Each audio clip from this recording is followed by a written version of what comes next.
Assalamualaikum warahmatullahi wabarakatuh.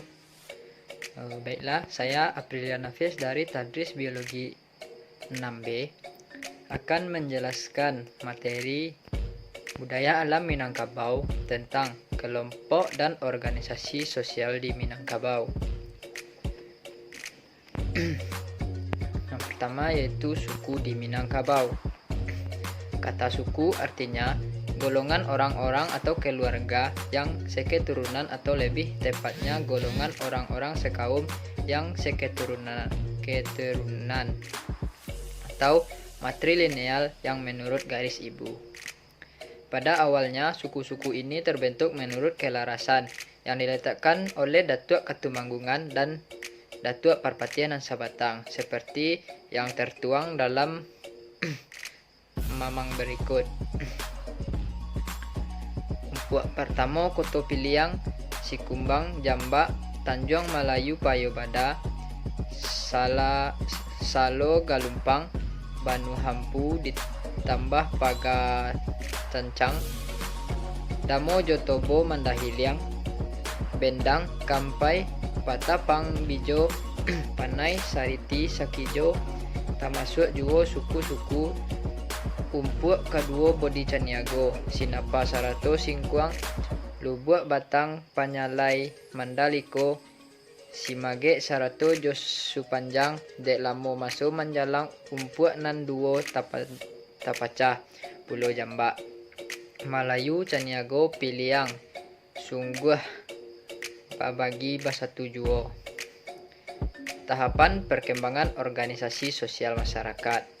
Yang pertama yaitu masyarakat suku, yang kedua masyarakat rumpun, yang ketiga masyarakat dengan pimpinan tunggal, yang keempat masyarakat yang diorganisasikan sebagai negara. Setiap nagari merupakan federasi suku. Komponen-komponen suku yaitu pario atau tungku, parwi, jurai, kaum, dan suku. Selanjutnya yaitu perkembangan dan pemekaran suku. Suku mengalami perkembangan karena pemecahan sendiri atau pemekaran suku. Warga suku itu telah punah. Selanjutnya perpindahan sehingga muncul suku baru di tempat baru. Yang terakhir tuntutan kesulitan sosial masyarakat perkawinan atau tidak boleh kawin sasuku.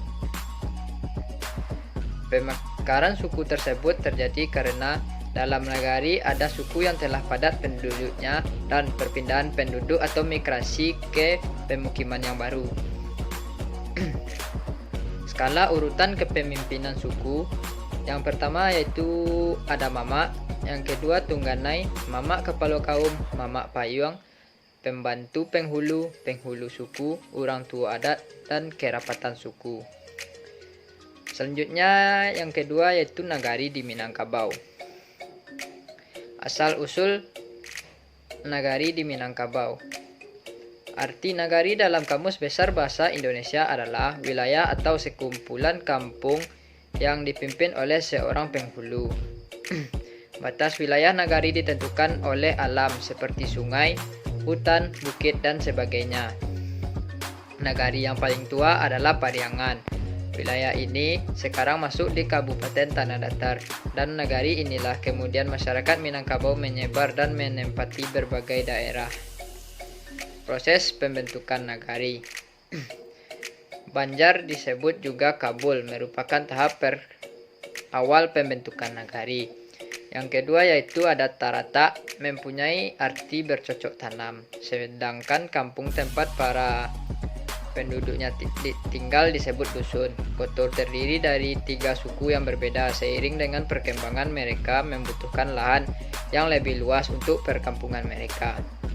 Nagari ada 4 suku asal yang menghuni pemukiman ini sehingga terbentuklah nagari. Syarat pembentukan nagari. Yang pertama Basosok Bajurami, Balabuh Batapian, Barumah Batanggo, Bakorong Bakampuang, Basawah Baladang, Babalai Bamusaji, Bapandam Pakuburan. Syarat non-fisik. Keempat suku, Buah Parwi, Tuo Kampuang, dan Tungganai. Dalam nagari ada perangkat nagari yaitu yang pertama yaitu penghulu, yang kedua ada malin, yang ketiga manti, dan yang keempat ada dubalang. Pemerintahan nagari. Mama rumah yang paling tua mengepalai tiap-tiap keluarga mereka. Kemudian terbentuk pemerintahan suku yang tiap-tiap suku dikepalai oleh penghulu. Penghulu harus menguasai persoalan kekeluargaan yang bertindak sebagai penengah dalam perselisihan antar suku. Penghulu yang mengepalai keluarga tertua disebut penghulu andiko. Dalam kepemimpinan, para penghulu selalu meminta pendapat keluarga suku yang bersangkutan saat menangani masalah secara musyawarah. Penghulu dipilih langsung oleh setiap suku dengan pertimbangan tertentu, yaitu orang yang paling tua atau dituakan dan paling bijaksana. Kelarasan di Minangkabau.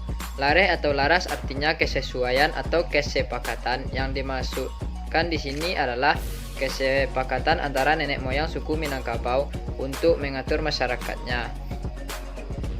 Jadi, lareh atau laras bisa juga disebut sebagai sistem pemerintahan di Minangkabau. Nenek moyang yang melahirkan kesepakatan ini dipimpin oleh Datuk Parpati Nan Sabatang dan Datuk Katumanggungan. Datuk Parpati adalah saudara seibu dengan Datuk Katumanggungan, tetapi bapaknya berbeda.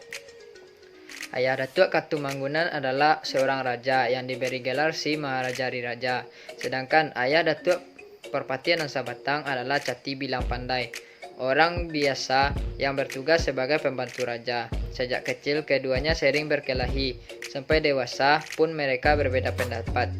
Cati Bilang Pandai adalah seorang yang dekat dengan rakyat. Ia orang yang bijaksana, suka bermusyawarah dalam mengambil keputusan. Oleh karena itu, darah yang mengalir dalam tubuh Datuk Parpati Nan Sabatang adalah darah yang merakyat pula. Hal lainnya dengan Datuk Katumanggungan. Oleh karena ayahnya seorang raja, sifat-sifat yang turun kepadanya juga sifat-sifat raja. Sistem kelarasan di Minangkabau, Koto Piliang dan Lareh Bodi Caniago. Luhak lebih bersifat pada makna geografis administratif, sedangkan Lareh memiliki arti hukum, yaitu tata cara adat turun-temurun. Perbedaan pokok antara keduanya terletak pada susunan nagari dan perangkat kepenghuluan. Lareh Koto Piliang. Lareh Koto Piliang dibentuk oleh Datuk Katumanggungan. Koto Piliang lahir setelah adanya ekspedisi atau perluasan wilayah oleh orang-orang dari Pariangan menuju arah timur, yaitu Dusun Tuwo Limo Kaum. Keturunan dari Parwi, Putih Indo Jelito hidup dan bermukim di daerah ini. Kemudian terjadi silang pendapat antara dua kakak beradik berlainan bapak satu ibu, yaitu Datuk Katumanggungan dan Datuk Parpati Nan Sabatang. Perselisihan ini dipicu karena perbedaan pendapat tentang tata cara pemerintahan. Datuk Katumanggungan yang merupakan seorang anak raja berpendapat bahwa keputusan tertinggi dipegang oleh satu orang yang harus mempunyai tingkatan dalam pelaksanaan adat. Bajanjang naik batanggo turun, artinya sembah datang dari bawah atau rakyat melalui tangga dan titah turun kepada pemimpin, kepada rakyat secara bertingkat, tidak bisa langsung.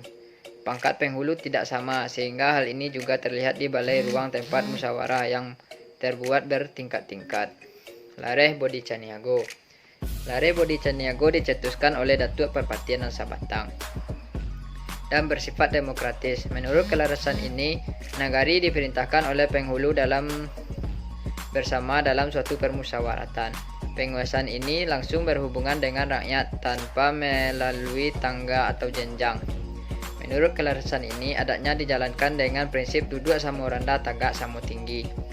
Pangkat penghulu sama dan balerung tempat musyawarahnya juga rata atau sama tanpa ada perbedaan. Baiklah, sekian yang dapat saya jelaskan. Terlebih dan terkurang saya mohon maaf. Saya sudahi dengan Assalamualaikum warahmatullahi wabarakatuh.